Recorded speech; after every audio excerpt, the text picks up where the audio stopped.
What up, what up? Say Stow G. Back with another topic, back with another video. So the title of the video is gonna be, most Americans have not prepared for retirement. So we're gonna talk about it. So admin notes, thanks again to all the subscribers that subscribe to my channel. I endeavor to keep pushing the videos out to give you leverage to better sales. Also, I'm back on TikTok. My TikTok name is ASTOG, so come check me out. So let's get into it. So why do I say that most Americans have not prepared for retirement? Well, I'm going off of statistical data. Wow. Y'all have, excuse me, y'all. I'm really hot right now. It's like 100-some degrees out here at 8 o'clock in the freaking morning. It's crazy. But yeah, you know, from the numbers perspective, I'll say that. You know what I'm saying? Like, a lot of Americans have not prepared for retirement. And as of right now, we have baby boomers. We may have some folks that are still left over from the greatest generation, which are the ones that went to World War II.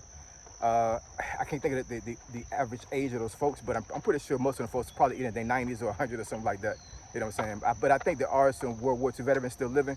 Quote me if I'm wrong, I'm not exactly sure. So you have that generation, which is, I mean, well beyond retirement age. You know what I'm saying? Like they just riding their time. And then you have baby boomers, which are actually in retirement age right now, right? And then you have Gen Xers. And Gen Xers actually are not in retirement age right now. I actually looked it up a couple of days ago. And the oldest Gen Xer right now can be no older than 61, right? So, I mean, they could retire, but they wouldn't get the full Social Security benefit, right? And they're not eligible to get it without having some type of ailment, right? Because Social Security puts something in your income after you retire permanently, and that's at age 62. You can draw at that age, but I think the optimal age is 65 or 67. So 61 is not necessarily a retirement age, but you're getting pretty damn close, you know what I'm saying? And you know, for myself, I'm one of the younger Gen Xers. I was born in 78, so I'm 48, right?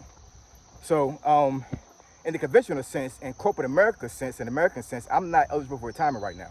I should not be thinking about retirement. But what folks my age and folks that are younger than me and folks that are older than me right now, they should be thinking about retirement.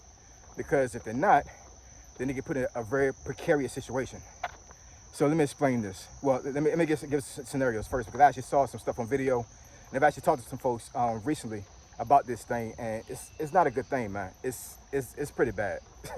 It's pretty bad, man, I'm telling you. So I got one guy that I know from, let me see, I think, where did I meet him at? I think I met him when I was in Georgia. Yeah, for some ironic reason, he wound up moving here to Virginia.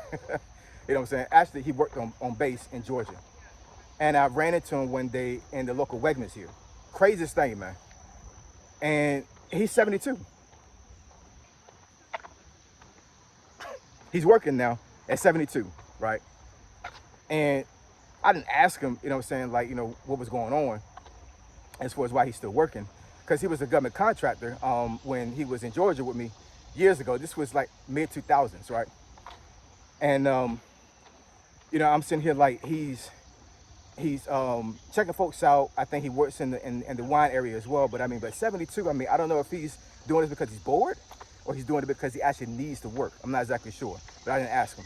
You know what I'm saying? But if he's working there because he has to work to supplement the Social Security, that's crazy. So what that means is, and I'm not speaking this on him because I don't know him personally like that because I didn't ask about his finances.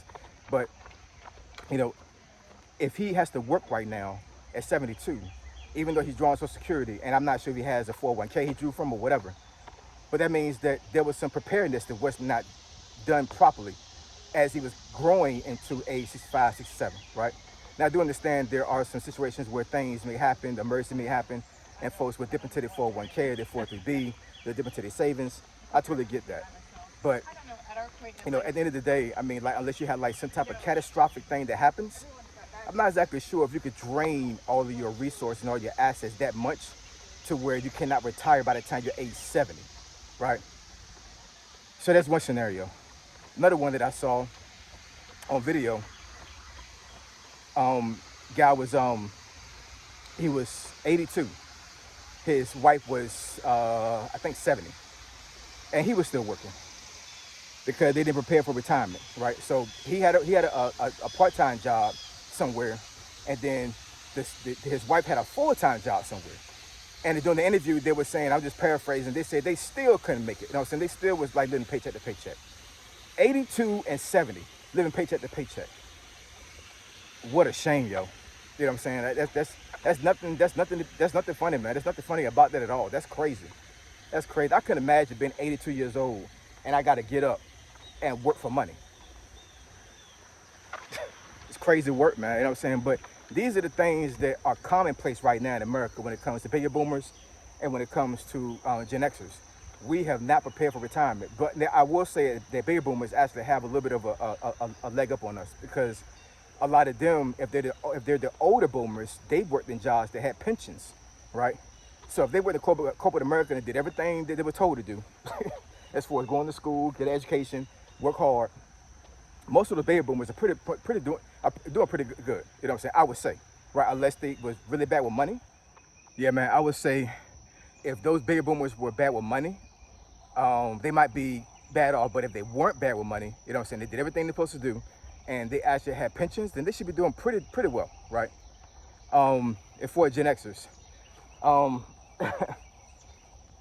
don't know, man. I'm not saying anything like too bad about my generation, but one thing I will say, and I said this before in another video, it seems to me like Gen Xers are pretty much taking care of baby boomers and millennials and Gen Zers. Like, we're the generation that's taking care of everybody, right? I mean, quote me if I'm wrong, but it seems like, you know, you got a whole bunch of Gen Xers that actually are taking care of their parents, right? Which that should happen. I mean, I definitely wouldn't have my mom in a nursing home or anything like that. And I'm not saying anything bad about you guys doing that. I'm just saying, for me, yeah, if my mom got to the situation to where she couldn't take care of herself, she come home, she come with me.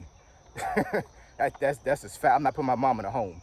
You know what I'm saying? But in any case, like in the conventional sense, a lot of Gen Xers are taking care of their parents right now. They're still living. And because of the economy, you got a lot of Gen Xers that are taking care of millennials and Gen Zers, whether they are staying at home with the Gen Xers or they have some type of job and they're living somewhere, but they actually are using their income to supplement theirs, right? It's crazy, you know what I'm saying? So, and when you're looking at it from that lens, it's like, yeah, where are we going to retire as for Gen Xers? You know what I'm saying? How are we supposed to do that? It's crazy.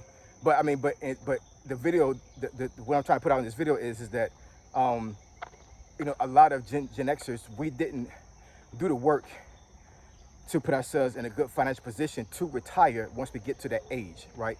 I'm 48. I know in one video I said I was 40. That's false. I don't know why I said I was 40. Maybe I was wishing I was 40, but you know, I'm proud to be 48. You know what I'm saying? The Lord has blessed me with 48 years of life. I don't want to go back to 40. I just don't. You know what I'm saying? When I was 40, I had just retired from the Army. I didn't know how I was going to navigate a job and everything, whatever. So that was kind of a stressful year for me to a certain degree. It was a lot of transitioning for me at age 40. So I don't want to live that again. But anyway, at 48, you know, I have some time, and folks that are 48 right now have some time to build some things up if they haven't done the work yet, right? But if you had done some work in your late 20s or early 30s, you'd be in a better position possible right now. But you know, it is what it is. A lot of us didn't save. A lot of us didn't understand how assets work. A lot of us didn't understand how money worked. The internet pretty much saved a lot of people, man. It did, because before the internet, you literally had to either talk to somebody about finances or you had to research yourself. You know what I'm saying, through books and some other resources. And you know, I don't know. Quote me if I'm wrong, but I don't know too many folks that actually sit down and read books. Even back in the day, I read books all the time, right? But a lot of the folks that I knew didn't read books. So unless you actually went to a class or you talked to somebody that knew what they were doing, or you read a book, you won't get the information that you can get right now on the internet. You know what I'm saying? So that's one of the reasons why, even though the economy is so bad right now, it's like there's so many ways that Gen Zers can navigate the financial space and the job space, and being an entrepreneur or doing other things and supplementing income, whatever. It's like the resources are there, man. They weren't there with us when I was growing up. You know what I'm saying? If I had the power of the internet when I was in my 20s, and I had the mindset I have right now, I don't think I'd be talking right now in this video right now. You know what I'm saying? I'd probably laid up somewhere on an island with a glass of wine and a big ass cigar. You know what I'm saying? But that's not the case. So, a lot of us Gen Xers I would say a considerable amount of baby boomers, they haven't done the work, man. They didn't do the work, and they're struggling, trying to survive, trying to work a job. Your body is not meant to work until you're a certain age. You know what I'm saying? I know the age is subjective, but once your body tells you that you should not be getting up and working, then that's the time. You know what I'm saying? And it don't have to be 70 years old. It could be 55. Real talk, I believe that the retirement age should be 55. You mean to tell me that we're the greatest country in the world, and we have the most resources in the world? You know what I'm saying? I'm not talking about natural resources. I'm talking about we have resources from foreigners that come here, as far as workers and folks that are bringing trades and things of that nature, whatever. We got a lot of money, even though we're in debt. I totally get that, you know what I'm saying? But there's a reason why folks come to America. There's a lot of money around here, you know what I'm saying? A lot of things that you can do here in America, you cannot do in other countries. That's just a fact, right? So we got a country like this, and you mean to tell me that you don't have enough money to help folks retire at 55? Doesn't make any sense to me, you know what I'm saying? But that's the way the world works. That's the way capitalism works. I explained that in another video a couple of days ago. That America wants you to be broke, and that's a fact. But the thing is, there was so many ways you could mitigate that had you minded your time to learn about money and put yourself in a position to be retired. As far as like saving money, building assets, all these other things. I may get another video when it comes to that as well. You know what I'm saying? But one of the things that I think personally, and somebody can refute this, that's fine. But one of the things that I think that actually can help you retire, honestly, fully, and not have to worry about, like a catastrophe happening, is for you to find a way to make $10,000 a month passively. Not savings, passive income, right? 10,000. Now, like I said, the number is kind of subjective, you know what I'm saying? But the conventional way of retiring, where you have a 401k or 403b or some type of retirement account where you're pulling from that account till you die, the way inflation is right now and the way the inflation will be in the future, you would have to probably, I'm just putting a number out there, you probably have to damn near have $3 million by the time you're 65 in your account to retire. And even then, you know what I'm saying? Like, what about vacation? What about, medical bills and those other things? You know what I'm saying? Like, the time of being able to save money, you know what I'm saying, to retire off of that, just save money, is over with. You know what I'm saying? I'm not telling you to get rid of your 401k or 403b. I'm not saying it at all, because that is a very, very big nest egg to have. But the best scenario for me is to have $3 million in a 401k by the time I'm 65, and have a way to make 10 grand passive income every single month until I die.